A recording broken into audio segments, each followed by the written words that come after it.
I just think I wasted so much of my time like learning from school because, okay, school teaches you the technical skill sets to be a wireless engineer, but it does not teach you the life skill set of how to get a job. So there are so many good wireless engineers having no jobs. And what is wrong with the system, right? Like you should educate people on how to get a job because that's a life skill set, or how to transition from a job. And they just leave that thing open-ended, and then people are just going to attend conferences and learn all that stuff. Like, come on, I dedicated 22 or 23 years of my life onto something, and then you don't teach me life skills. It's DeAndre here, and this is the Pioneers Show. The show where we talk with innovators, makers, entrepreneurs, basically people who are trailing their own trails and creating their own lives so that we all can learn how to work on our own lives. After a couple of weeks of dealing with not so great health, we are totally back again with a new episode and something to tell you. If this is your first time, thank you for downloading and listening, and I appreciate you taking the time to hear this episode. Subscribe and enjoy listening to the Pioneers of today. And if you're a repeat listener, welcome back. This is episode 20, and I'm your host, André Albuquerque. You can find me at It's DeAndre on Twitter and on Instagram, as well as the show at Pioneers Show on Instagram as well. And this week's episode, we have Roshni Chellani. Who is Rosh? She is a Wi-Fi engineer at Qualcomm, and boy, oh boy, the experience she has so far, it's incredible. Roshni talks about LinkedIn and how to take advantage of it for our own professional development. In this conversation, we go through how to provide value to a network and also how to take advantage of the law of attraction. This conversation was incredible, and I would love to thank Ariana Thacker for the chance to meet this incredible guest. Without talking a lot more, let's jump into the conversation with Roshni Chellani. Welcome to the Pioneers Show, Roshni. How are you? I'm doing good, Andre. How are you? I'm feeling very, very excited about our conversation today. I have a lot of things that I want to go through with you. And from my research, you have a very interesting background. So with this in mind, I would like to thank Ariana for putting us in touch. Yes. Big shout out to Ariana. And with this, Roshni, I would like to know a little bit more about you. And I'm sure that our listeners are also interested. So care to give us a little presentation about yourself? Yes, definitely. So my name is Roshni Chellani. I'm a wireless engineer working at Qualcomm, San Diego, California. And my other part-time, in passion is basically to be a blogger on LinkedIn. So I blog a lot on LinkedIn as well. So that's what I do. That's what pretty much my introduction is. Okay, short and straight to the point. So with this, for a matter of perspective, let's maybe divide our conversation. Look, first, you said you're a wireless engineer. Yes.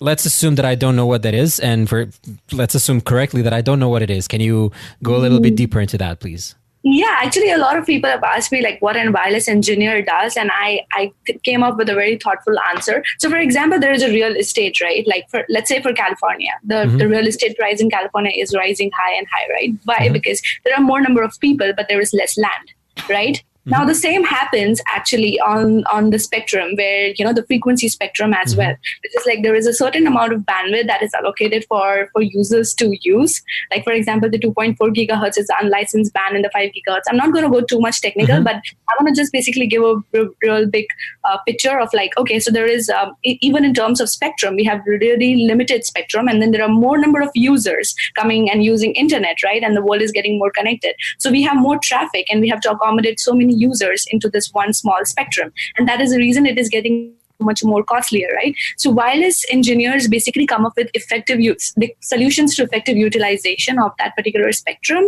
that we are using. And everybody who's a wireless engineer is trying to find our solutions around that or, on that. So that's what a wireless engineer actually does. So even right now, the communication that we are having, it's a wireless communication. There is a data that is going, real time back and forth without even microseconds of delay, right? How much of a user experience would be destroyed if there is that sort of a delay, right?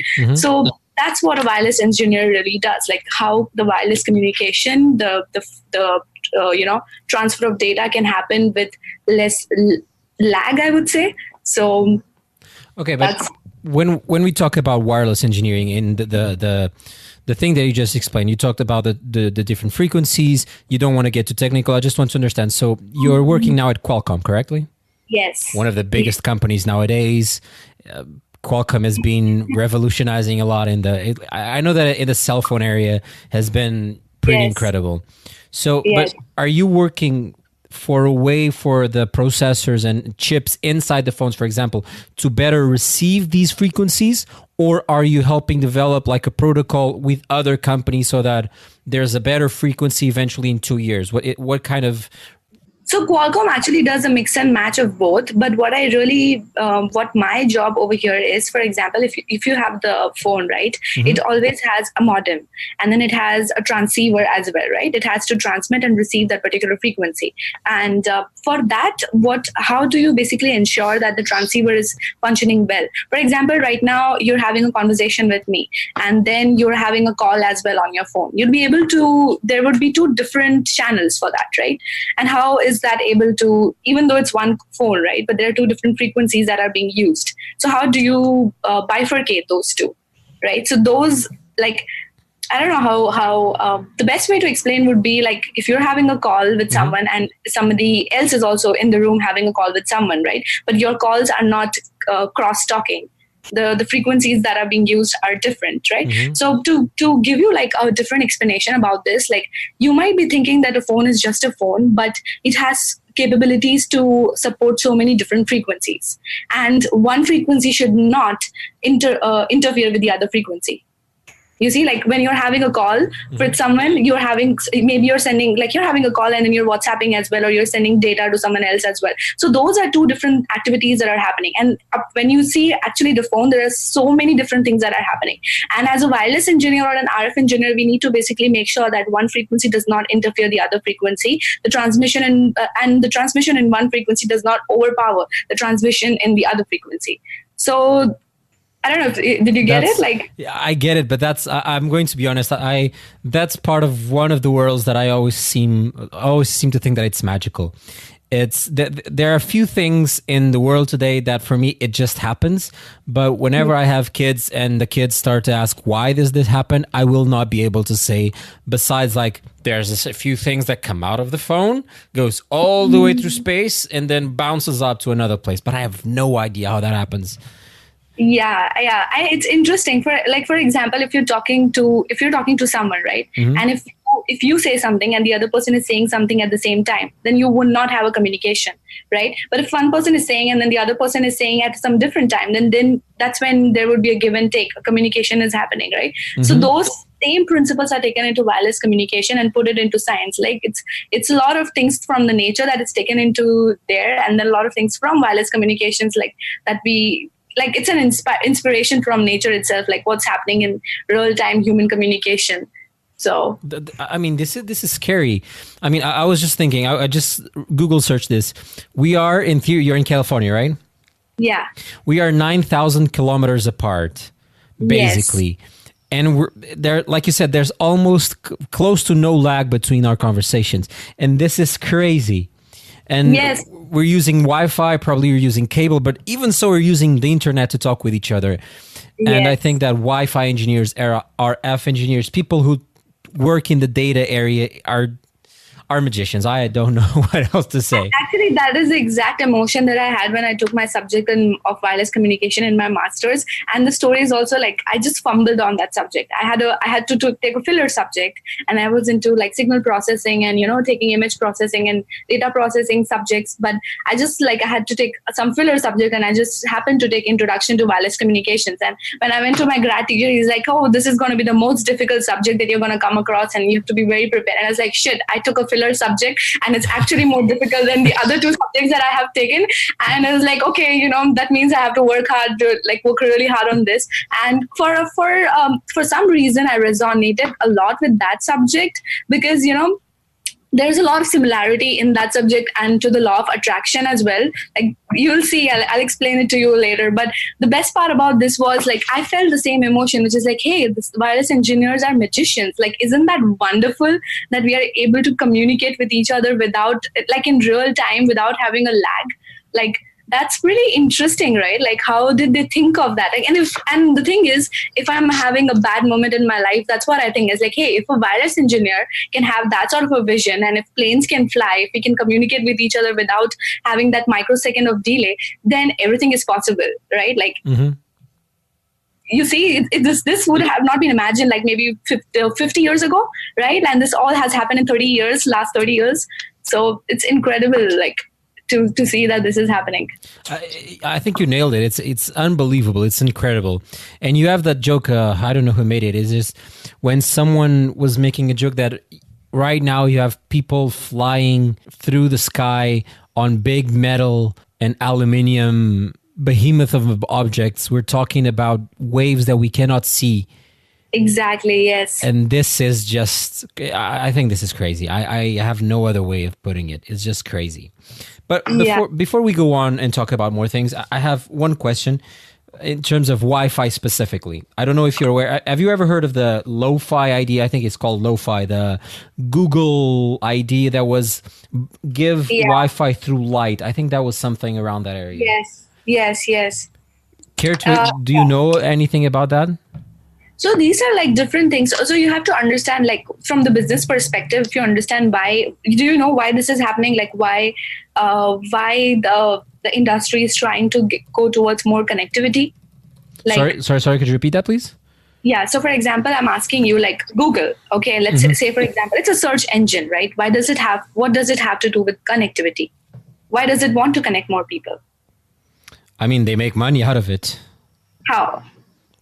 If everyone is online, just by connecting them, makes sure that they are searching for more things. Either, for example, we're talking about this, and eventually I will be interested in searching a lot about something you just said. And with that, they make money. Okay. And then why are they not using the solutions that are already available? What do you mean? There are pretty much really good solutions available, right? Like Wi-Fi is not that costly right now. Mm-hmm. So why are they still trying to, come up with solutions like using lights on the pole, right? So why do you think they are trying to do that? Oh, I have no idea. So it's interesting that you brought this up. Like, if you see the world is actually connected, but there are like, the way Facebook said, like there are 2 billion people connected on Facebook. There are still 5 billion people that are left, right? And these 5 billion people are most of the public comes from village areas, like, suburban areas and not very metropolitan areas, right? And in those suburban areas, the electricity is an issue. Right. So if electricity is just an issue over there, just see the basic necessities not being met, and then you're thinking of a luxury of a Wi-Fi, right? So how do you get Wi-Fi over there using the basic standards, like really the basic things, like using a light pole or maybe a balloon or something, something of that sort. So that is what these companies are trying to do. And the way you said, it's very correct that the more connectivity they have, the more ads that they can run, the more, search engine optimization would be possible for them. So obviously it brings them down to money. So Facebook also is actually doing a lot of stuff in connecting people. Their side project is actually to connect people so that they can actually run more ads. So yeah, Facebook is under a lot of fire right now, specifically this week after the account breach of 50 million people. Yeah. I think they should better be careful with our data. So you better be careful what you're putting out there. It's just not safe.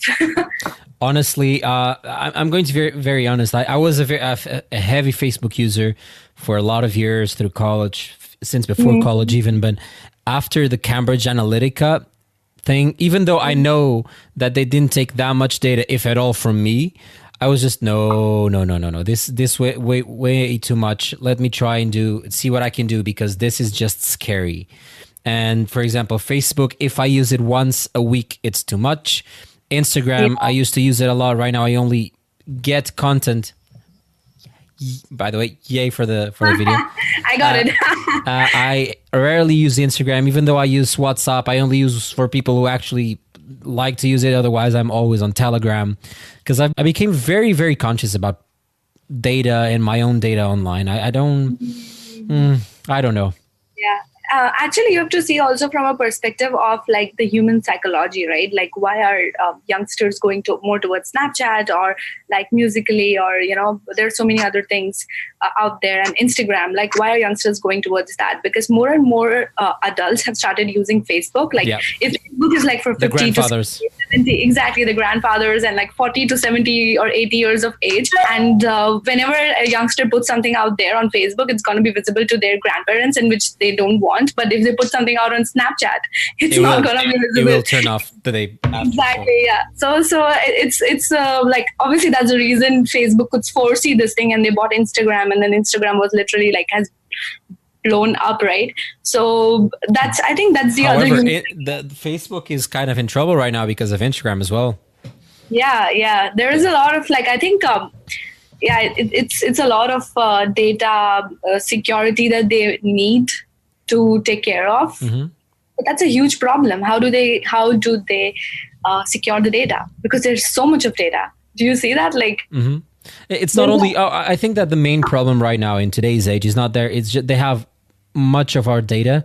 There's just too much information. I think for hundreds and hundreds and thousands of years, we didn't know that there was an America. For example, Portugal, that's where I'm from. Portugal, at one point was on a race with Spain to find India. And at one point they found Brazil. We didn't even know that there was a continent on that part of the Atlantic. Yes. So we go from not knowing anything to having all, or let's say 70% of the world's information in real time. I think that kind of screws up our brain. Yes. And then, right, like all this data needs a place to be saved. Like there is a hard disk. And so there are like big rooms where this data is actually stored. And I was like amazed because the data is increasing every second. Then how do you come up with a plan to, secure that data? And then sometimes it's on the cloud. Sometimes it's basically, in but the even hard. the idea of a cloud, the cloud is still a server. It's just not. Yeah, exactly. Yes. Like it's the world is like so wonderful, right? Like, isn't it? You see, it's. But it's scary at the same time. If we go again for the Facebook thing and the data, it's just scary that the thing is, none of us is willing, and this I know for sure, almost none of us would be willing to pay to use Facebook, because then it would not have 2 billion people. Yes, for sure. Yeah. So there's a trade-off. We either have good connectivity to everybody or we have to pay for it. And the problem is that right now I don't see a good solution. I'm going to be honest, almost every month I go and check for Facebook alternatives as of now. The thing is, they all show either Twitter, which I like to use, and I kind of like to use it more and more, even though it's a human shit show sometimes.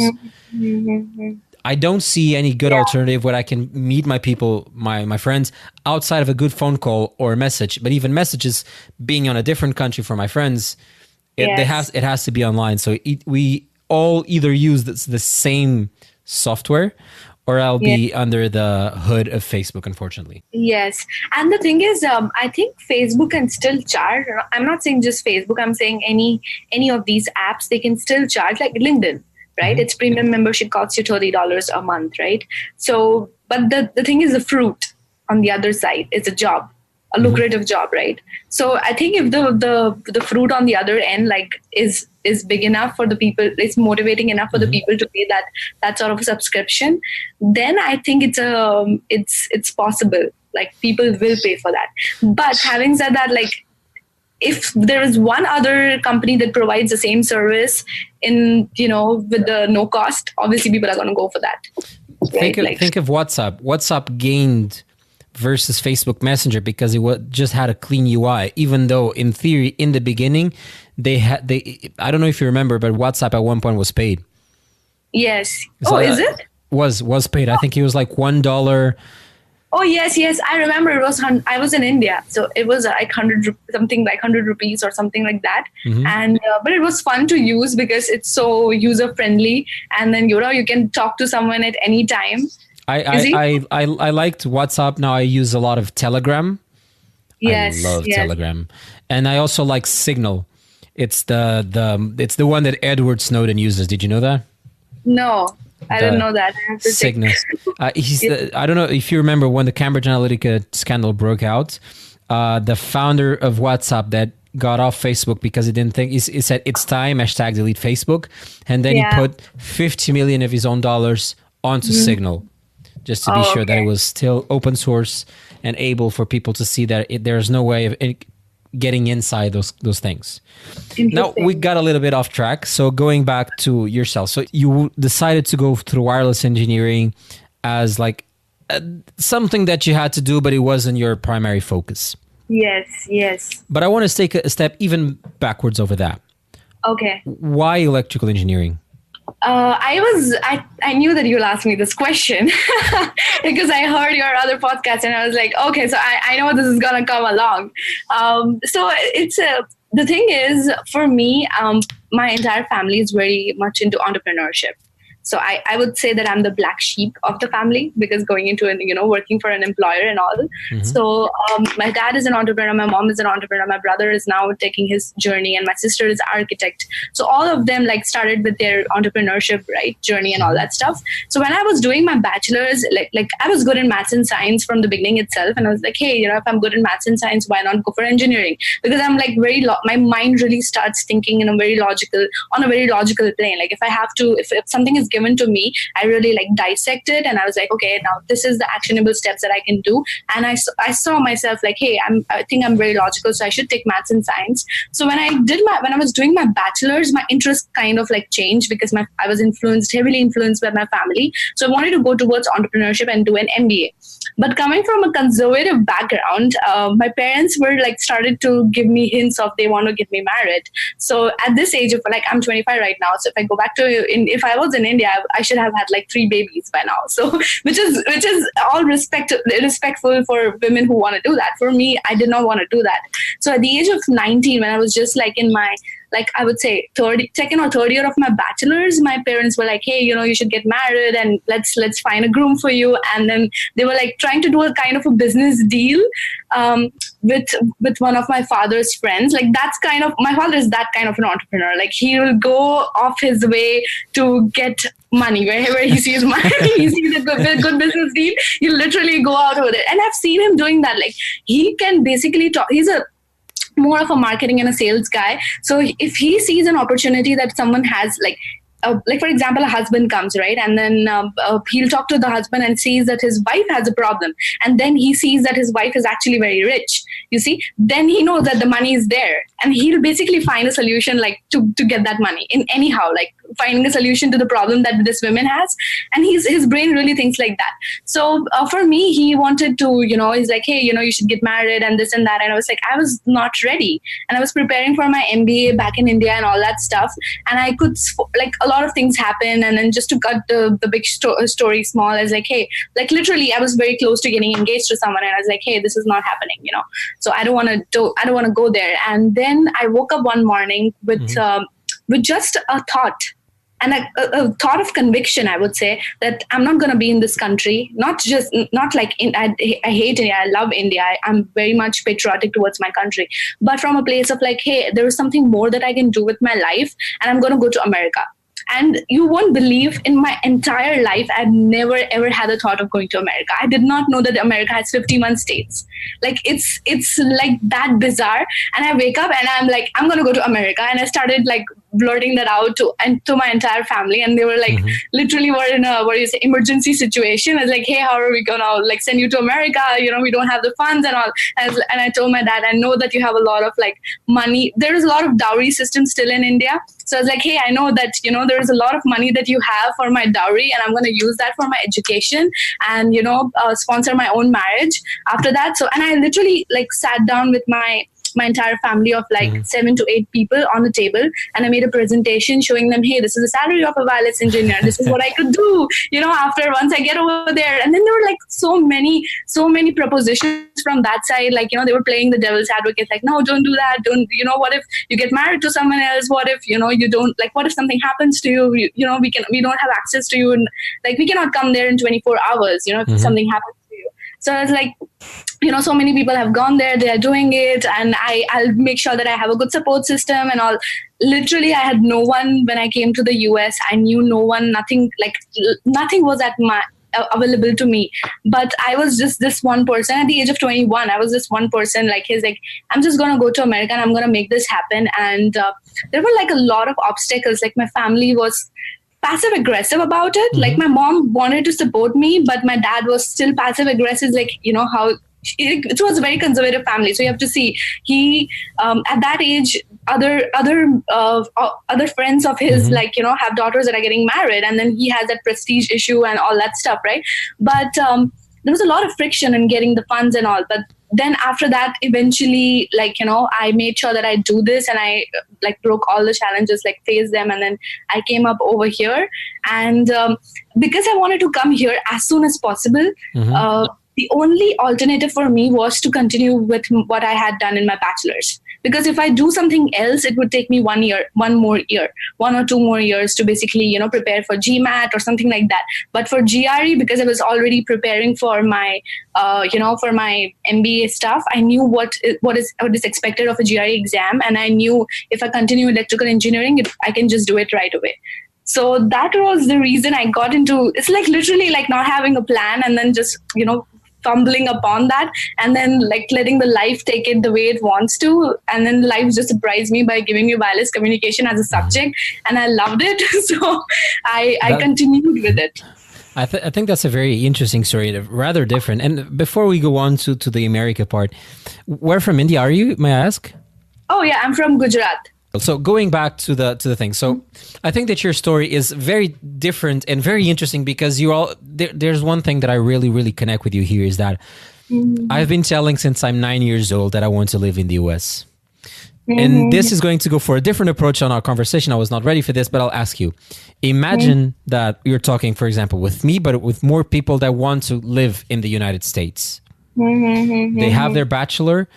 And how can they live? Because I know that, at least for me, I want to live there, but I know that there's a lot of things going on to the visa. There's 13,000 different visas. So imagine that I want to honestly keep studying.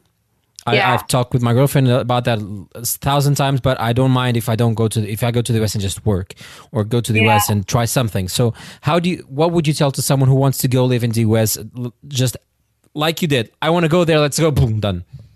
Okay. So firstly, that was like 4 years back, right? At the age of 21, when I wanted to come to the US. But now after coming over to the US, I could see a scenario, and I have different assumptions now. You see, like when you tell me that, okay, what would you suggest to someone who wants to go to the US? So I am assuming this person thinks that US is this luxurious land, lavish land, like where everything is accessible to you, and opportunities are there and all that stuff. I'm going to tell you my personal idea. So we're in the same place. So for me, what I really think, like from a very bigger perspective, if I give you a high level diagram, the market in the US is saturated.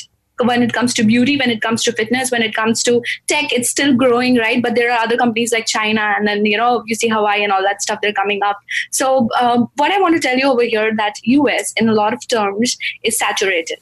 And the Eastern countries, like for the South Asian countries, specifically India, I'm talking about, it's trying to follow up the Western, culture, right? Like it's basically, you see the jeans and all that stuff everywhere. Like there is like a lot of East is getting influenced by the West, and the West does not know where it wants to go. You see, like because people over here, if you see, like both the parents are working, and then there is like what do you say? The assumption that US is a very luxurious or very opportunistic land, I think it's not necessarily correct, because the opportunities are there so much in the entire world right now. You see, I totally agree. But for example, for me, I live in Europe. Right now I'm living in Berlin. And yes. I think that where you're in the US, unless you're in the southern states or in the northwestern states, you can go 5,000 kilometers in any direction and everybody will speak English. Yes. If I go 300 kilometers in some countries here, I'll go through 3 or 4 different languages. And probably throughout those countries, the possibility of getting someone who speaks fluent English might be very low. So for me, I either go to Brazil or Portugal. And since none of those markets are of interest to me, I want to go to an English-speaking country. That's my first idea. Yes. Okay. Second of all, economically speaking, even though I know that there's a market crash coming, it has to be happening at one point. I know that America has a much stronger and bigger economy than Australia or even the UK. And third of all, it's my dream since I was 9 years old and I saw the Teenage Mutant Ninja Turtles. So I really want to go to New York and just live forever happy there in Manhattan or somewhere close by. Yeah. I think that is a lesson that I learned. Like a lot of us basically, feel like, oh, I'm not happy here and I want to go there and I want to climb that ladder and I love that. And the worst mistake that one can do in their life is basically thinking that this is the ladder that I want to climb. And once you climb that ladder and then you see the view and you're like, hey, I'm not happy here. This is not what I assumed it to be. You see? So if it boils down to having opportunities, internet is such a big magic tool, right? Like the way I said, wireless communication. You are at one end of the world, like in Berlin, and I'm here in California, and we're able to have that sort of a communication just by being on the internet, right? So, and then that's like you have access to the people who are speaking English, right? So I'm telling something which is very subjective to me, over here, and I value opportunities and making money more than valuing the people around me, or valuing where I am, I would say. So because if I go to Canada, if I go to basically Australia, if I go back to India as well, and go into a metropolitan cities, I would have the same level of because I'm very active on LinkedIn as well, right? So I have access to those people, and if I want to fly out and meet those people, it's very possible. The world is now, there's so much of global integration that is happening, right? So if somebody wants to move into the US, what I would tell them is like, first, like the way you said, like you prioritize things, right? Like, why is it important for you to be here in the US? Do you want to be accessible to the people, or do you think that this is the opportunity that you want? Because if it is an opportunity, then there is other world markets in the world that can have that opportunity. Other places in the world, like Dubai, it's like such a big bloom that is happening right around the world. So I really don't think like thinking of like, oh, I want to be here in the US is like, oh, it's a big deal. You see. I understand, but at least I'm talking from a personal perspective here. I think, honestly, I want to go to the United States because of those things that I just said. The language is very important for me. Here in Germany, even though in Berlin specifically, a lot of people speak English, still not a lot of people do. I think it's very important to live in a world or live in an area where everybody speaks the same language as me, even if it's not my mother tongue. I want to live in a world where not knowing the language might harm my ability of getting a job. Yes.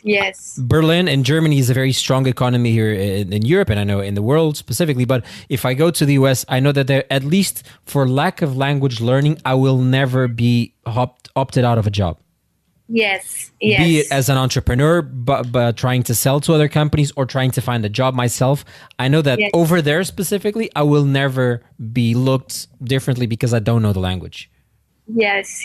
So as a market opportunity, it's there. But then I don't know. I won't say it's luxurious. I've never had that idea of a luxurious thing. It's just the visa is also like a huge issue, right? It's not that easy, and then you're also capped on what you can do and what you couldn't not do. You see, like for being an H-1B visa, I can work for a company, but I cannot start my own entrepreneurship. Things that I want to. Yeah, that's actually how the H-1B visa really works. So I cannot have a second employer or something like an entrepreneurship project. You see, so that's like you see. Never? Then or until you get the green card. Until I get the green card, which takes like 15 years. Then 15? I'm gonna get old. Yeah, 15 years. For Indians, it takes like 15 years to get a green card over here. I thought it was 7 for getting the citizenship.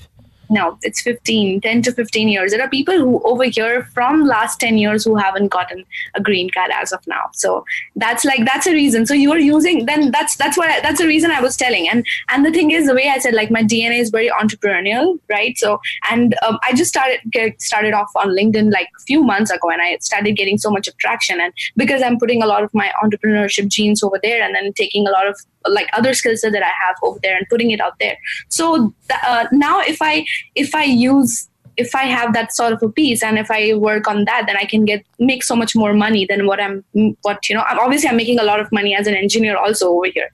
So, but the thing is, do I want to be into this profession, or do I want to go somewhere else, or do I want to leave the possibilities open-ended, or do both, you see? So it's like when you want to be in the United States, you really have to see what your visa is and how much capabilities, like how much things that your visa allows, right? The creative freedom, does it give you that or not?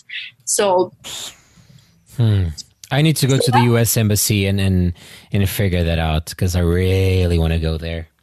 But I want to be able to be free to open something on my own. Yeah, see, like there are so many restrictions right out over there. Then why would you not go to a country that provides you with tools? Like, like, hey, you speak English, you're from like this, you have this degree and this university. Then why don't you basically come and then avail our permanent residency and then do something good for our country? So there are like, I'm just trying to tell you, like, the world is now getting very opportunistic. So we don't have to think that only this particular place will give me those opportunities, because if money is what you value, if exposure is what you value, then there are other people in like really third world countries, right, who are billionaires, who are millionaires, right? But it's not the money that I value the most, to be honest. Yeah, I'm just saying. Yeah, of course. Yeah. So interesting. And one of the things that you've mentioned a couple of times already is the LinkedIn. Mm-hmm. And this is kind of a segue from moving to the US, doing the RF engineering.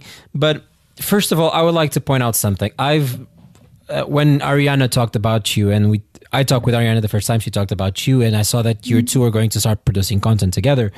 One of the things that I noticed is that you produce a lot of content on jobs, and not necessarily your job, but finding a job, how to be better prepared for a job, all the way from the profile picture, all the way down to going from 1,000 applications to stand out.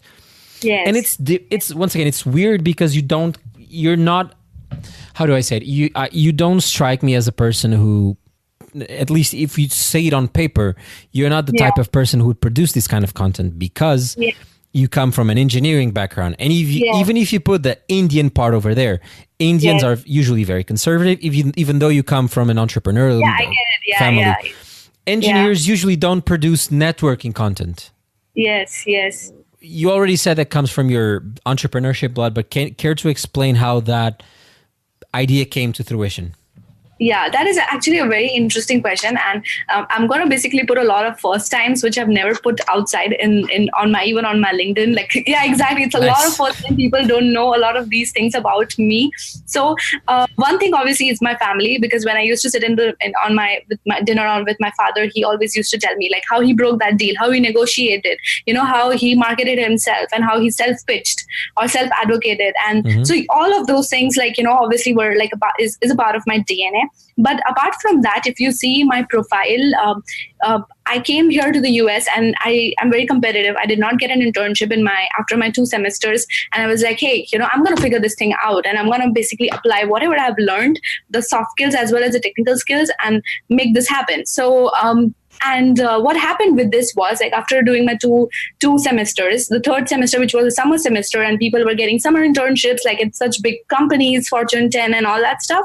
And I was like, what are they doing, and what am I not doing? And during this time, like summer, I had the option of staying back here in the US for 3 months, and then, being here and then like developing my technical skill sets or whatever, like whatnot. But I decided that these 3 months, like if US is not giving me the opportunity to do what I want to do, my country is always open for me. So I will go back to my country and ask for an opportunity to anyone and everyone, like for an internship, which is like a summer internship. And I would go, because my country is always going to keep my doors open for me, even if one country is shutting the doors off. So it's very aggressive.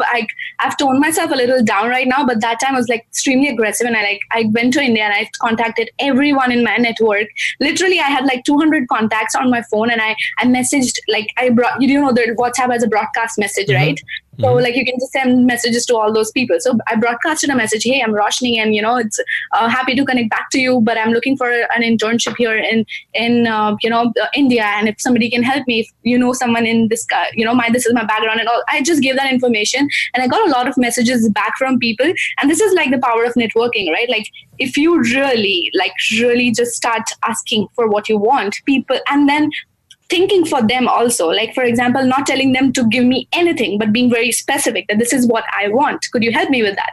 And like so many people reverted back to me. I got a summer internship in India. It was an unpaid internship. It was exactly in like 2 hours away from my home. So I had to move back to my, uncle's place, which is again a very conservative background. Like I had to like literally, being here in the US for 1 year, I had to come back at home there at 7 p.m.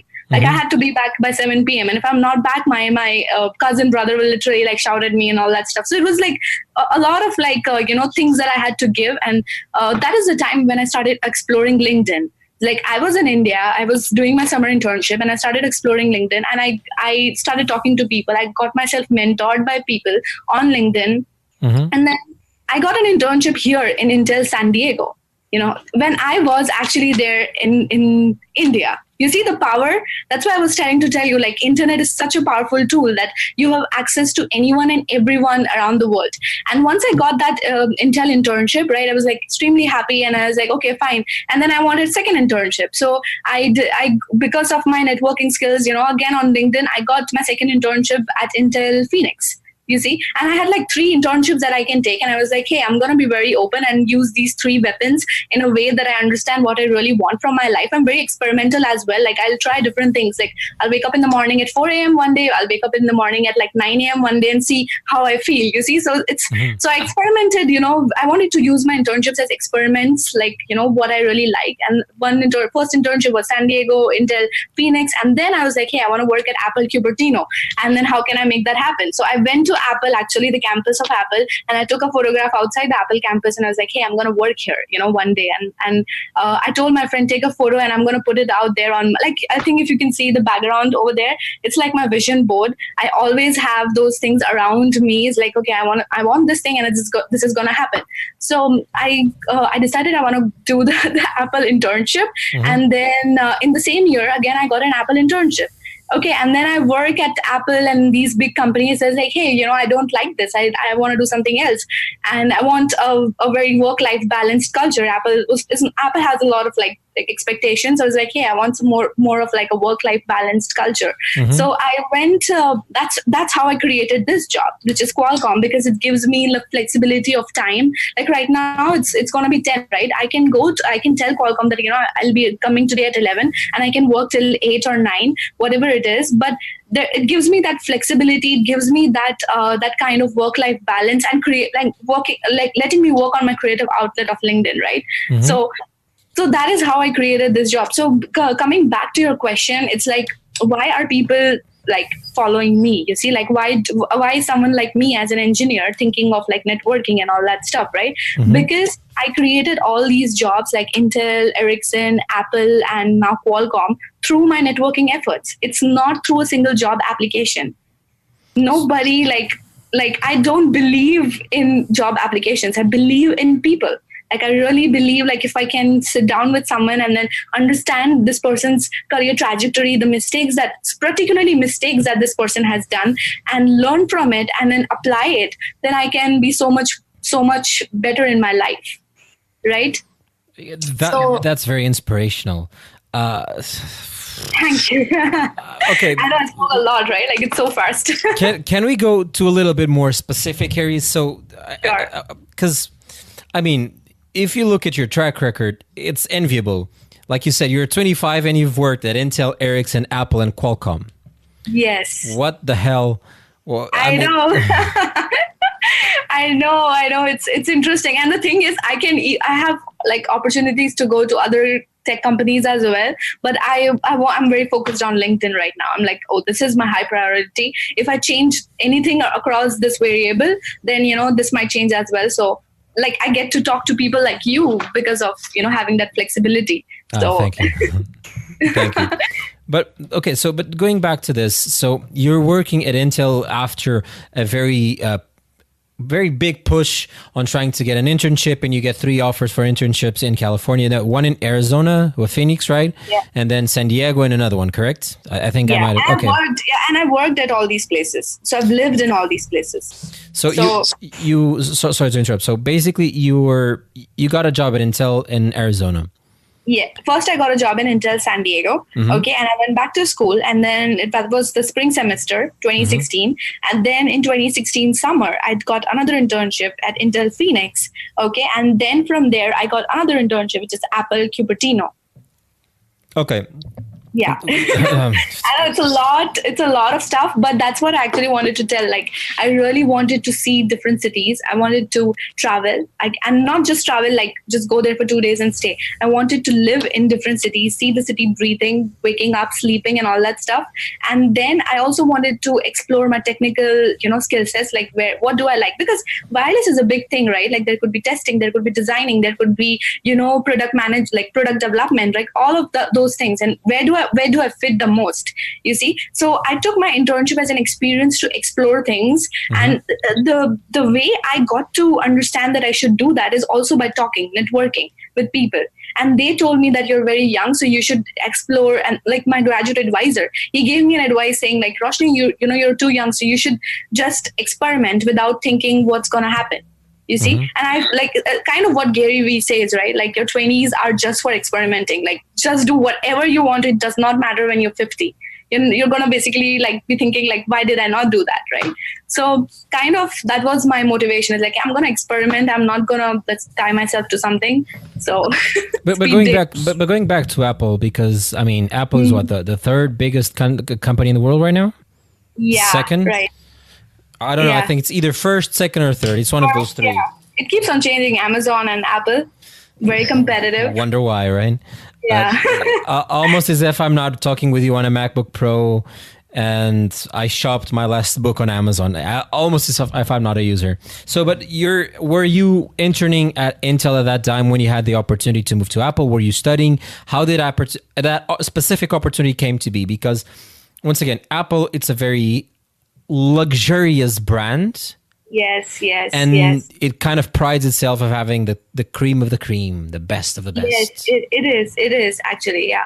So it really, how did that opportunity come to me? It's literally like I wanted to work there, so I started contacting anyone and everyone that I know in my network, who knows. It's like your third degree connections. If they work at Apple, then I have someone in my first degree connections who knows them, right? That's why they are my third degree connections. So I'll actually start asking people to literally solicit introductions to people who are there and working in the exact specific field that I want to work for. And then I talk to them. I get myself, without even telling them, I get myself mock interviewed. It's like, hey, this is my resume. What do you think the questions can be asked to me? Or this is the project that I have done in my school. What do you think is the application of this? And then, for example, if this is the project that I am doing, how are you using this kind of knowledge in your day-to-day life?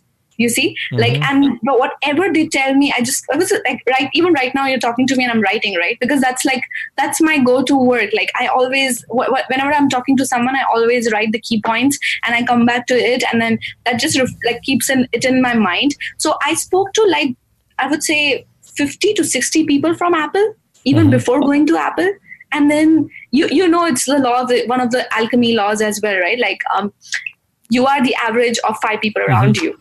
Yeah. So if you can start speaking the vocabulary of that person, and if I'm talking to these 5 people, like these people from Apple, obviously the universe around me is going to shift, and then monetary wise, financial wise, or even the environment wise, I'm gonna have a lot of that influence in my life, and eventually I'm gonna go there, right? It's a law of attraction as well, again, right? Like so. I literally created that by talking to people, by networking with them. And then people think that networking is just talking to them. No, but it's literally about learning, right? How much you're learning. And the more you learn, the more you earn. So kind of like, I literally just spoke to people. And once I got the internship, I even spoke to the HR asking like, hey, how did you get to me? How did you get my resume? And then he was literally like, you were referred by so many people that I had to just come back to you. Like, and I was like, oh, what the fuck? Like, seriously. And then he's like, yeah, I was so pissed off because everybody is telling me, hey, did you see this girl, Roshni Chellani? Did you see this girl, Roshni? And everybody's like forwarding me your LinkedIn profile and all that stuff. And then eventually I was like, okay, let's see who this, macho woman is. And he gave me the chance. And then I I was technically prepared, right? Because after talking to 50 people who are working over there, how would you not be technically prepared? Yeah, right? you know the words that they use, their worries, you know everything. And Exactly. I think you already said this, but I assume you all were talking with people in the area that you're going to work. So not only Yes. you knew Yes. what their day to day was, but you knew the lingo, you knew everything. So whenever someone even asked you something, I'll assume that you knew spot on what you wanted to Exactly. say. Spot on, exactly. And also the expectations were very clear in my mind, and I had imagined myself working there. Like I literally closed my eyes, like how would it feel if I drive to Apple? That's the reason I went to Apple before actually getting an internship at Apple, right? Because I wanted to feel, get those emotions, pack that in a box, and then always get access, like open that box and feel like, hey, how would it feel like working at Apple? How would it feel making the best products in the world, or something like that, right? Like it's again the law of attraction over here that come. Like I'm a firm believer of visualization, of like feeling things and then making it happen into your life, right? So kind of like, okay, for example, you want to be in the United States. Okay, and how would you feel when you're in the United States? How would I feel? Yes. Very thankful for the opportunity. Yes. Willing to do whatever it takes to stay there. Yes. And willing to give my succession in the world the best opportunity to stay there and thrive in what I believe it is not only one of the, let's not say one of the top countries, one of the top countries in the world with the most interesting economical and political world focused on freedom. Let's put it this way. Yes. Okay. So, but coming to the question, how would you feel? Like you started with, you'll feel grateful. Happy and grateful. Right? You feel very happy, right? Could you feel the same emotion right now? Could you imagine that you are staying in the United States and then you feel the same emotion? Like just imagine that you are right now, not in Berlin and just sitting beside me. Okay. I could cry. I'm not kidding. I could cry.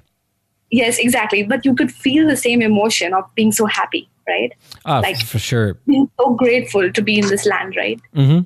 For sure. Right? Staying there in Berlin, how wonderful is that you can still feel the same emotion. And that's actually one of the alchemy and the law of attraction laws, right? Like you can feel, like anybody who wants to do something, they're doing it to feel a certain emotion, to feel happy, right? And you could feel the same emotion just sitting there right here, right? And and your brain does not know the difference between this is a simulation or this is a reality. So once you start simulating it as much as possible, the reality will unfold. And I'm telling you, I have literally done whatever I've done in my life right now through these simulations. Like how would I feel if I am there, or how would I feel if I give a great public speaking engagement, or how would I feel if I gave a great podcast? You see, so. So I'm just telling, like it boils down to that, and then we have access to those feelings. Even sitting over here, but we just forget that we have that doorway open. For sure. And once again, I see that the US, like I said, it's a child's dream. It's something that, for as much as I can try to rationalize, it will always be my childhood's dream. And I've told this to my girlfriend. There's a big possibility that I can go to the US and hate it. But as of now, until I am able to set foot on U.S. soil, let's not consider an embassy U.S. soil for this matter. I know that when I get there, I'll be able to say, but I remember when I was 17, I don't know what was happening, but I was looking something in the Google Earth and I saw the city view, and almost cried. I was almost crying for the opportunity just to almost, if I closed my face and was not seeing the borders of the screen, I could see the street. Okay, going back, we kind of got a little bit off track here. LinkedIn blogging. Yes. So we already touched on this, but yeah, just wrapping it up, just adding one more point to it, which is like I observed, like I didn't know what marketing is like 2 years back, when somebody literally told me, do you know that you're such a good marketer, like you're such a good seller or a negotiator? And then I was like, how do you say that? And you're like, because you created all these opportunities for yourself by marketing, you see, or by selling or self-pitching. And that's when I was like, hey, that's my dad coming in over here. Like he's playing the part over here because he's such a good marketer. He's such a good seller. If somebody's coming to buy something from him, one thing, right, he'll sell him 4 things. and he has like, he does it like all the time. And literally, like, I was this January, I was here and I was sitting with him, and a buyer came, and then he literally explored this person's mind and then saw where there are loopholes and what he really wants. And he's like, hey, I know someone who can get you this. I don't have this, but I can get you this. And then the next thing that he does is call the person who is a supplier of this thing, and then gets the 20% from that person, too, because soliciting that. So that's like a huge, business minded personality that he has, right? So that got me into that made me feel, hey, I'm not just an engineer, I think I'm an engineer with great soft skills like marketing, like selling, so that's when I was like, and I always believed in this thing, but I never I never thought of actually blogging on LinkedIn. I just started I literally just fumbled. I was like, hey, I'm going to make one post and see how it goes. Then I'm going to make second post and then third post. And then it started getting traction. And once again, I think that's very inspirational because, like you said, you never even thought you had that skill. And one of the areas that I tend to focus here on the Pioneers Show, it's not only career choices, which you've clearly defined that you have your vision board, and I think it's incredible. But at the same time, you've been able to not only figure out that you have certain skills, but I'm pretty sure that you feel like you're a much better marketer now than you were 6 months ago. Exactly. Yeah. And the thing was, if you see the real world, right? Like, it sounds it's a taboo topic to talk, but Bring school it. does not. Yeah, exactly. These are so many first times that I'm giving, and I will never talk to someone in a social setting telling all these things. But school is overrated. School is just overrated. School does not teach you anything about life. It does not teach you about life disciplines, what values that you should have, how to get a mentor, how to talk to people, how to communicate. I've had this conversation before. I think that the school system is built on top of the Industrial Revolution still. Fucked up. It's fucked up. It's made for employees. The thing is, if we consider the world as revolutions, we had the Industrial Revolution, and since then we haven't been able to transition to the technological revolution. And as of now, we are, like you said, we are being built. And the thing is, we're not being taught. We are being built to be the best median employee. I had a Portuguese entrepreneur when I was living back in Portugal. I interviewed a guy and he said that we should, instead of trying to cater onto our defeats and our shortcomings, we should cater onto our strengths. And school doesn't say, oh, you're awesome at math, but worse in social sciences. You should be better in social sciences. No. You should be better in math. You should be perfect. You should be the ace. You should be the best in the world at doing something. Yes, exactly. So true. I agree that there's absolutely big value for school. For example, like I said, I wish to go study more. Thing is, I don't believe in the idea that school right now is built correctly. I've talked with my girlfriend. There's a huge, I don't know what it is in the US or any other country, but I think there's a huge lack in finance education from the get-go. People, at least in Portugal, finish the 12th degree without even knowing how to pay taxes. Yes, you see, exactly. School does not teach you, and that is something that is so valuable in the real world. School does not you can get arrested for not paying taxes. Come on. Exactly. And then your 401k is so important. Your money management is so, like, nobody teaches you how to make money. That's an important skill set. Like, that's like, I literally, once I realized this, I was like, I just think I wasted so much of my time like learning from school, because school teaches you the technical skill sets to be a wireless engineer, but it does not teach you the life skill set of how to get a job. So there are so many good wireless engineers having no jobs. And what is wrong with the system, right? Like, you should educate people on how to get a job, because that's a life skill set, or how to transition from a job. And they just leave that thing open-ended, and then, people are just going to attend conferences and learn all that stuff. Like, come on, I dedicated 22 or 23 years of my life onto something, and then you don't teach me life skills, right? Like, I think that's like kind of, what do you say, a very taboo topic. People say like, oh, you should make education your priority. Obviously education helps you to raise above your social economic backgrounds and all that stuff. But you have to have there could be more holistic approach to it. And there are and you just see the CEOs of these tech companies, Steve Jobs or like any other CEO, they are not educated. Like they're educated, like they're literate, but they're not. Depends on the CEO. Like, that's not what makes what sets them apart. No, that's definitely not what sets them apart. Exactly, that's not what sets them apart. There are other life valuable skill sets that they've worked on, and that's what is getting them together. And the way you said, like, it's entrepreneurship. The world is like, these schools are made for median salary, like, employees and all that stuff. It's not producing entrepreneurs, right? But yeah, I totally agree with you. I know that the school system, it builds us to be average, and it builds us not to thrive for more. I think of school systems as of today, I think of them as just a way to pass time. Of course, there's a huge value to them.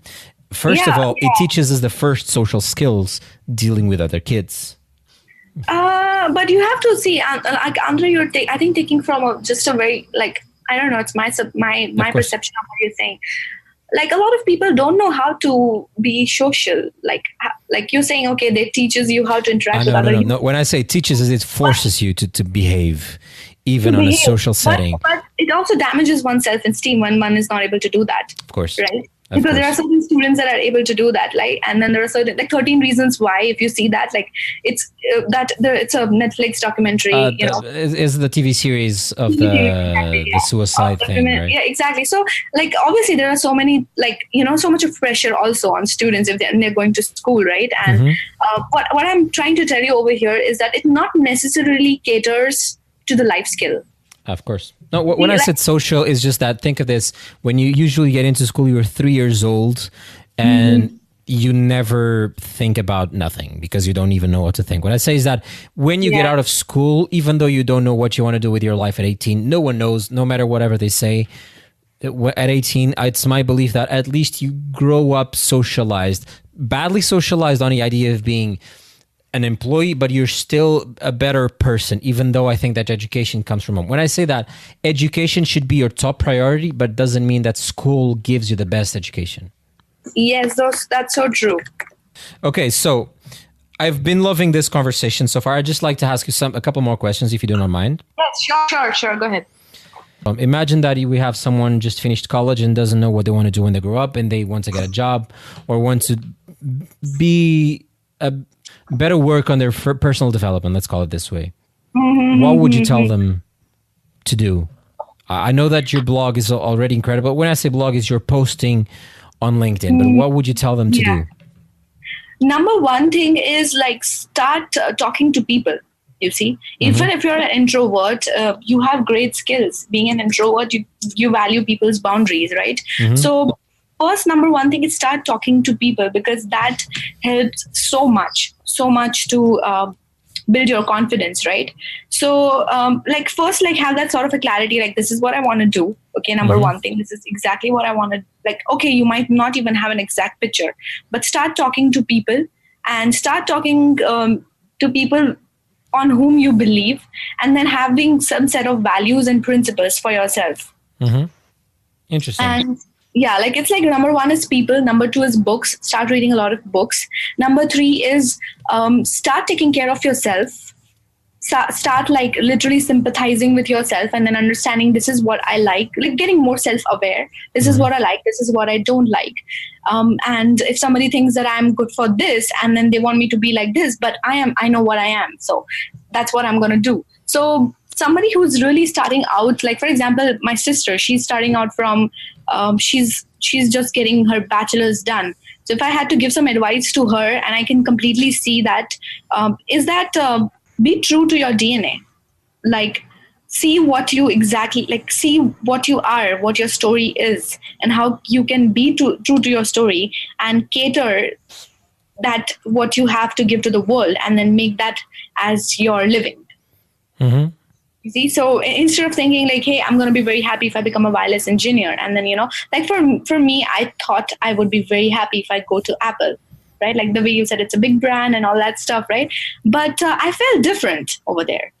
And then the reality hit me, is like, hey, my happiness cannot be dependent on anything outside of me. It's actually like me who has to work on it. So I don't know, there are so many ways this question can be answered, right? So, of course. I actually have one question about Apple. Yeah. So like I said, I used to be a big Apple fanboy. Okay. Ever since even I had enough money to buy an iPhone, I actually studied marketing because of Apple. I went into marketing because of Apple, because I found it very interesting that they can have such a devout set of believers, and almost to a religious level, people that just love Apple to a degree and they don't care about anything else. And I just wanted to know how they could do it. But you are no longer there, but I can ask you, what is your opinion on the current state of Apple? Because what I see is, assuming that Apple, we see it not only on a software level because they have their own software, but as a product company, outside of the AirPods, which has been received with a little grain of salt, but outside of that, I don't see big praise on any new product for a while now, even though the iPhone X is such a big thing. Even though that happened, you had already enormous companies doing what they're doing. Yeah. So to answer that your question, number one thing is Apple is still the best in the market, or there is no one else providing better things from Apple, like better things than Apple, I would say. Right? There is no other company that is providing better phones than Apple, like even other Androids or Samsungs and all that stuff. Nobody is actually to the level of Apple. Now there is a huge way where there is like a passive aggression towards like, hey, Apple claims to be this, and all that stuff, right? To give you one sentence on what Apple is, nobody can beat Apple. The level of work these people put in, the level of work, the passion that these employees have towards their work is unbeatable. The speed that they go through, the depth of knowledge that they have, these engineers, because I've worked with these people, right? They come to the office at 9 a.m. and they leave by 10:30 p.m. And the next day they would be there by 8:30 a.m. because they want to still get this thing going. So there's so much like, it's literally like the way Steve Jobs says, like you have to have passion, and you don't like when I was working at Apple, I got a note from one of my managers or something, and he said like, you don't come here to, it was a generic note to everyone, and it's like, at Apple you don't come to just swim on the waters, you actually come to dive down deep and hit the rock bottom. So nobody, you guys might be thinking like, oh, Apple is this and this, but there is, I have worked in different tech companies. No tech company works like Apple. And I totally agree, but let me just comment on something. You said that nobody can beat Apple. Allow me to disagree. And I think that that's what has been happening in the recent years. I think that the main enemy of Apple is Apple itself. Oh, yeah. And talking about products, I was talking about this with my girlfriend the other day. I loved Steve Jobs' presentations. Loved it. Yes. Probably that I've seen the best public speaker ever. Yes, exactly. Yeah. I find the new Apple keynotes boring, but boring as hell.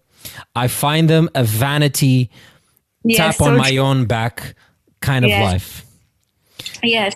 There's a simple thing that I always think about when I see the Apple keynote, and I'm talking to this. It's the spirit of Steve Jobs, right? That is missing for sure. We're gonna miss the spirit. Like when you visit an Apple campus, you will feel the spirit of this guy, because there's so much of aggression, so much of passion around. But the presentations and the products, that's what I'm saying. Missing. It's missing. That is missing for sure. The guy that does the Apple Watch this year, he says every day or every year, this is the best Apple product we've put. It's supposed to be. You're launching a new product. It's supposed to be the best ever. You're not supposed to say every year that it's the best ever. Yes. And every next time it's going to be the same. He's going to say the same thing, right? It's the best Apple product. And everybody eats it up. And that's what I'm saying. Listen, I love Apple. I think I have an Apple computer. I used to have an Apple iPhone. Exactly. Everybody's talking about that Apple is not good, but they're using the Apple products. And that was exactly it. I'm an Apple fanboy. My manager at Apple, and he's like, yeah, people are going to tell about Apple, but what are they using? Ask them. Listen, I love it. I'm still an Apple fanboy. What I'm saying is that right now, and listen, even though by then I used to say, what the hell, what is this with the USB-C? And I agree with it. And I say, I have even this microphone, which is a USB 2.0 or something. Yes. I'm connecting it through a USB-C. It makes sense. But trying to sell something as something that it's not, with a value. Listen, computers, I highly doubt I will ever buy anything else. That is what marketing is. The thing is, that is like, you have to understand, like, one is that if like you have the best product, so you market it that way, or other is like you literally play with the psychology of people and then make them feel that this is the best product in the market, and then use that. I agree, but I just find it so boring nowadays. I just find that it's always the same thing, and there is no innovation. That's what I'm saying. Listen, best products in the market. You can argue on the phones, maybe. You can say that Samsung gives out great phones. Google Pixel, it's a great phone. You can argue that. There is innovation, I think you're being very, like, your expectations are too high of the wireless, like the tech industry maybe. But there is innovation, like AirPods.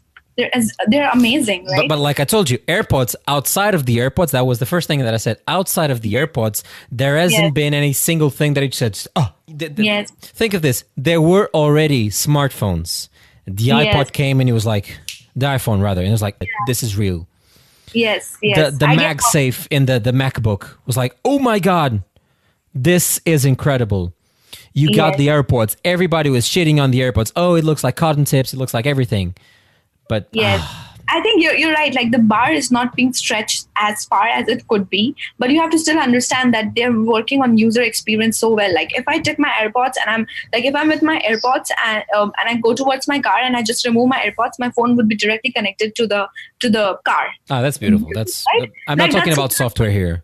Software is unbeatable. But that is a part of Apple. Of course. Apple is not about hardware. So you have to see the user experience is so well like thought of, right? Like it's so intuitive also, like just one tap and then you can receive the call and all that stuff that is happening. So like I still feel that there is a huge scope for Apple to go for, but they're doing great. Like, and they're even if they're 10% higher than the other person in the market, they are definitely disrupting.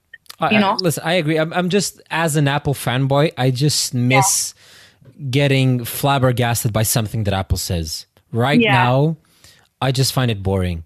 Once again, I have a MacBook Pro. I love it.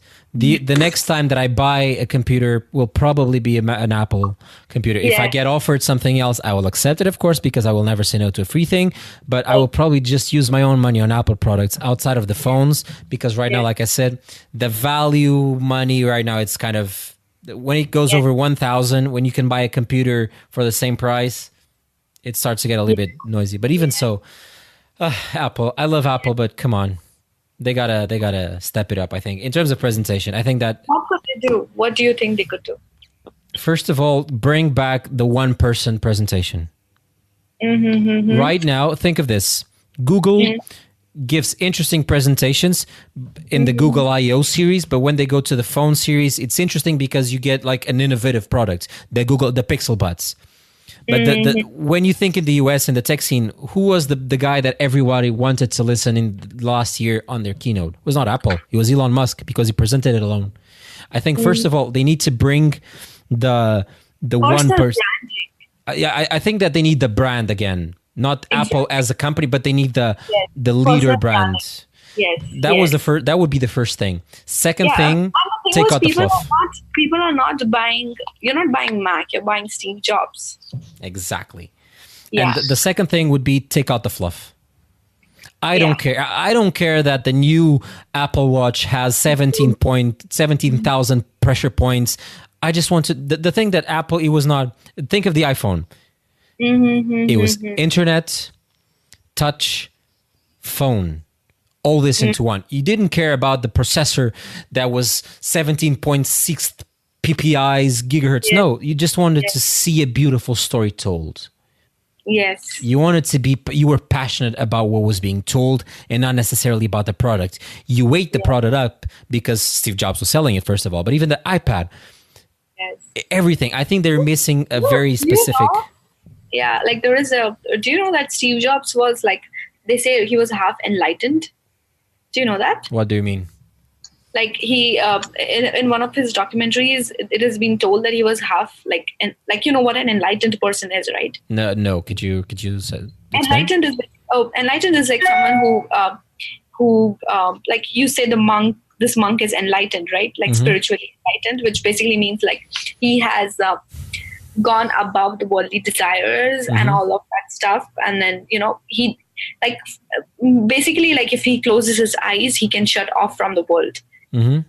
Like something like that. So it was in one of his documentaries, you can see that on Netflix. It said that, he was spiritually enlightened, half enlightened.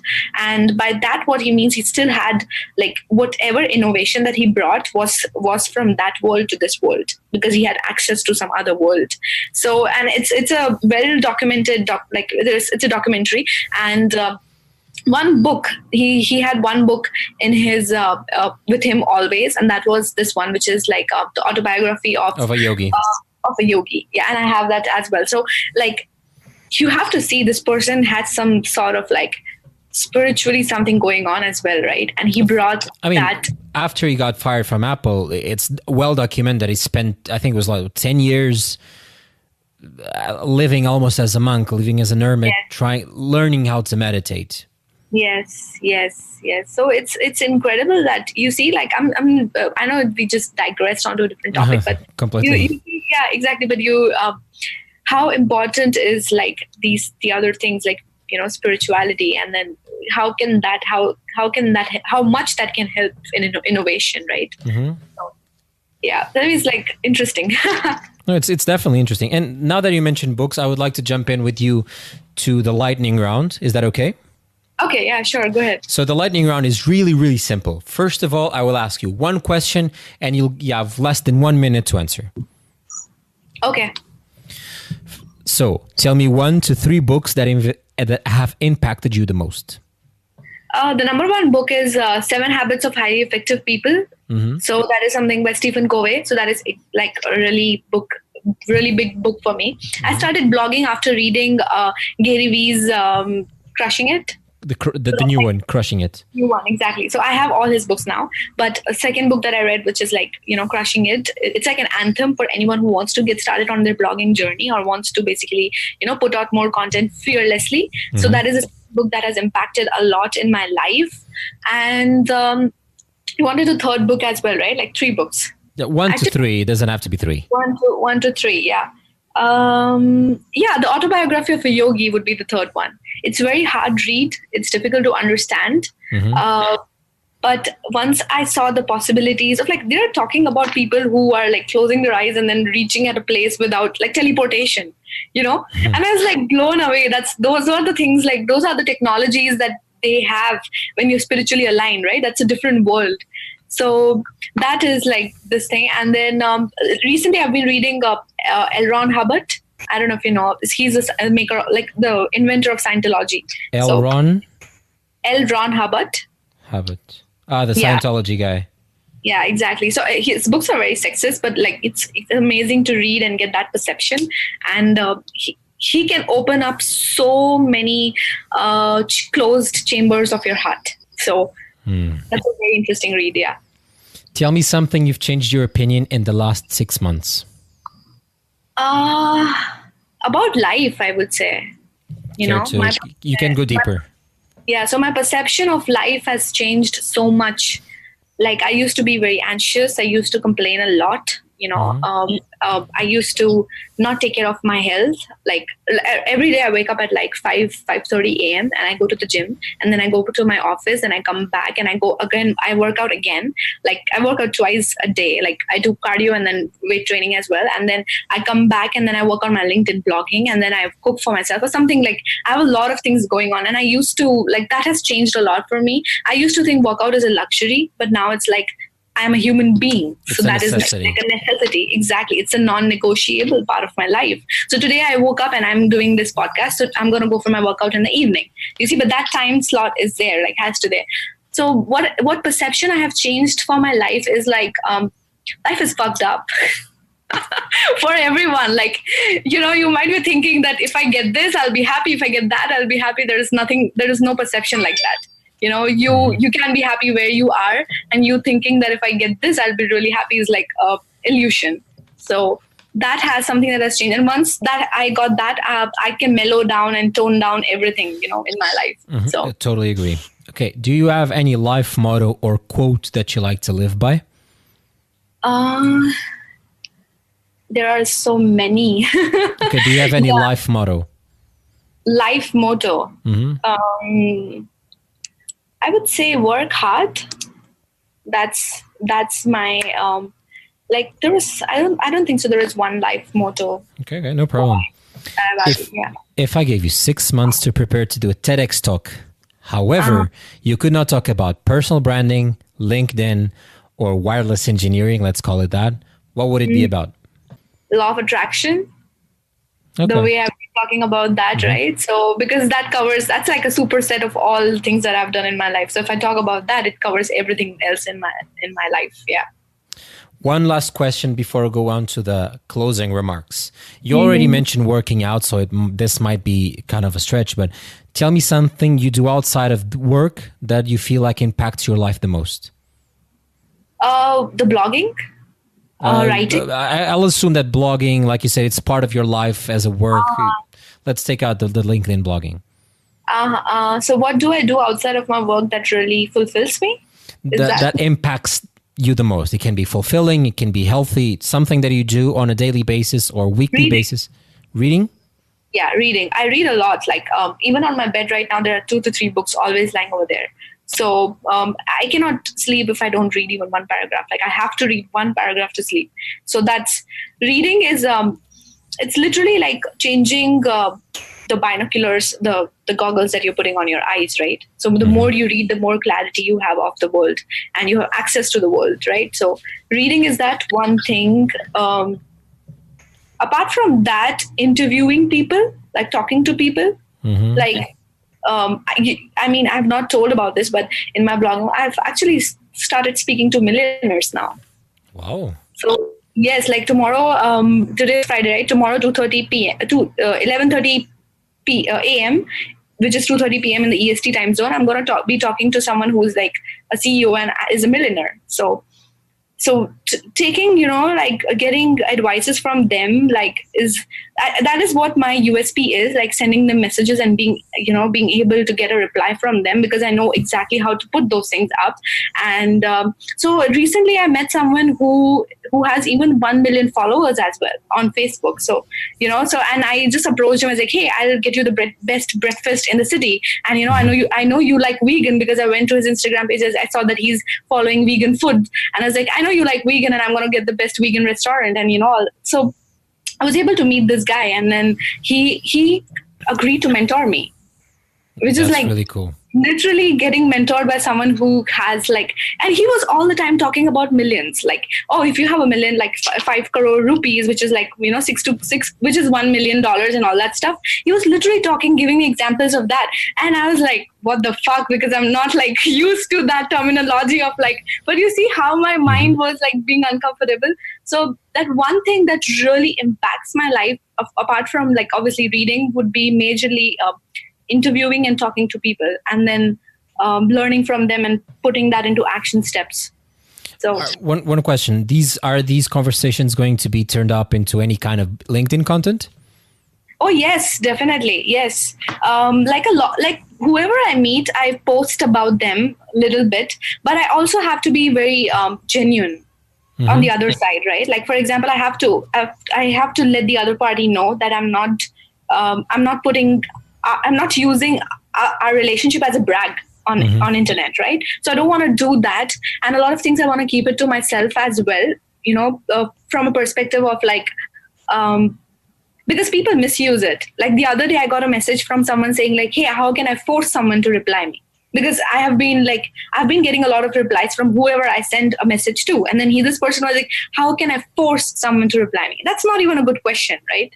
So I don't want to put a lot of things out there. But if somebody wants to talk to me about someone and, how to get access to someone and how to learn about whoever I have been meeting, I'm very open to have intimate setting discussion rather than an open discussion. So Very interesting. Okay. Where can people find more about you and eventually read more about the stuff you're putting out? LinkedIn, like Roshni Chellani. Just follow me over there. I've just crossed 10,000 followers. So that's a big deal for me. So how many followers did you have when you started blogging? Obviously 0. No, this was a charged question, just to show people that you started blogging, 6 months ago, you said? Yes, 6 months ago. In 6 months, you got to 10,000 followers. Exactly. Yes. Yes. And it's incredible. Like just yesterday, I was reflecting on the journey of what opportunities this has given me. Firstly, like I had a very overwhelming day yesterday. I came back from office at 9 p.m. So I was like literally in my tears because it was too much. Like waking up at 5:30 and then coming back, and I still have LinkedIn goals, so I have to do that. And I was literally in my tears, and I told my friend, I was like, hey, this is not going anywhere, and I'm so worried and all that stuff. And he made me reflect on my journey. He's like, hey, you were complaining, 6 months ago that you don't have something going on in your life, and now something is going on. So this journey has made me so much of a better person.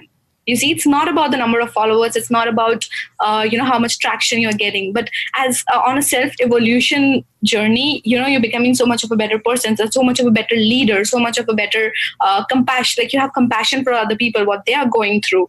And then you start thinking of how I can put more content out in a way that people, would really like. So it's a very interesting journey, and I'm going to up my game even more. So can't wait to read that. And I really hope that everyone can be here to follow. I surely will be here to follow you and to keep reading more about your adventures. Thank you so much. Yeah. No, thank you. So Roshni, once again, thank you so much for being here on the Pioneer Show. It was really, really great pleasure. And I hope that everybody that listened to us, really, I feel that you've been so inspiring that I'm not kidding. I'm really considering starting to write more on LinkedIn. I usually just write when I publish an interview, but I'm considering writing a little bit more because I know that even though I don't have all the answers, I know that I'm in the same position as a lot of people. So if some people can follow my journey as well, I feel like I can impact more lives. Yes. And the thing is, it's not just about impacting people's life. There is someone who's going to learn from your journey, Andre. Mm-hmm. Like, firstly, thank you for having me here. Mm-hmm. But I want to basically tell you that, once you start posting and putting your heart out there, your vibe is going to attract your tribe.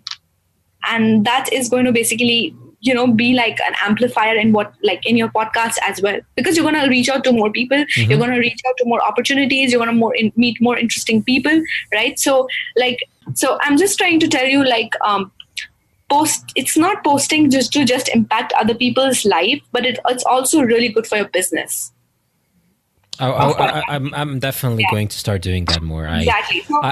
I tried doing that a couple of months ago. I had a couple of days, but then I missed one day, and then I just got off. But then maybe you have to understand, what are you good at? Like, for example, it says in the Crushing It as well.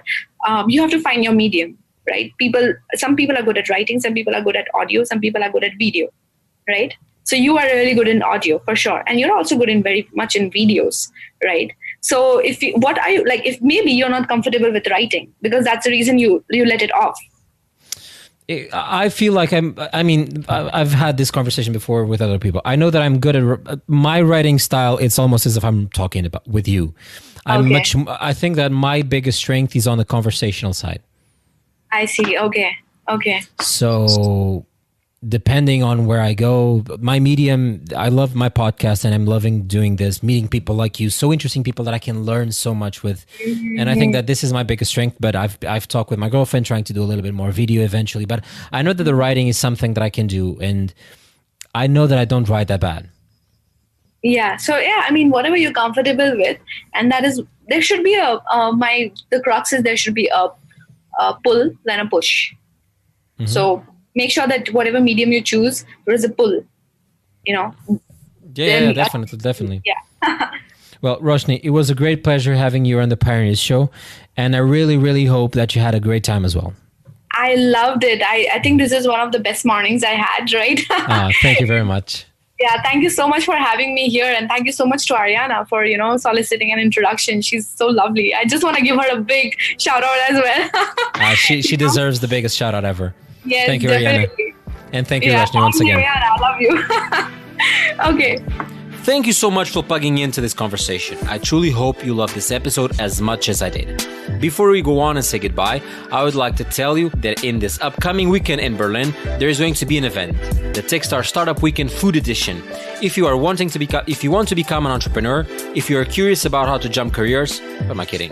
You are. Otherwise, you wouldn't be listening to this show. Please consider attending to the Techstar Startup Weekend, an event filled with fantastic information, workshops, and talks from leaders in the industry and a chance to test your own ideas. What else can I say? Check the show notes and attend from November 9th to November 11th here in Berlin. This and any other information that you might have missed will probably be linked up in the show notes. If you enjoyed this conversation, consider subscribing to make sure that this podcast grows so we can get to more people and help everyone be the pioneers of their lives and careers. If you have any feedback, please reach out to me on social media. A big thank you to Roshni for the conversation, a big thank you to Ariana for the introduction, and a big thank you to you for being there and listening to this whole conversation. Also,